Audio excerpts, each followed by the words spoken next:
What about the current jobs report, and what does this tell us about what to look out for this year? So I think that this year, so we've seen some more increase in jobs happening this year, which is fantastic. But again, they are different in nature. There's more technology involved in them. We still see a mismatch of skills, and we hear lots of political debate about this. Employers saying we need people with skills. There are plenty of jobs, and there's lots of unemployed people saying, I'm here, hire me. But there's a mismatch that's happening, and so we've got to work to reconcile that. The question, I think, is who's going to do that?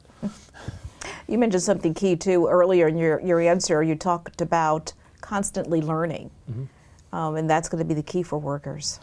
Absolutely, and the question is learning what, and learning what for you, and that's going to be a different answer for everybody. So it's kind of hard to just say, well, this is the skill you should learn, right? Lots of people say, well, you should learn IT and programming. Well, maybe, but there are lots of other things that people can do also besides just computer programming, and you may not have the skills for that or things. So we have to be thinking very broadly about these things.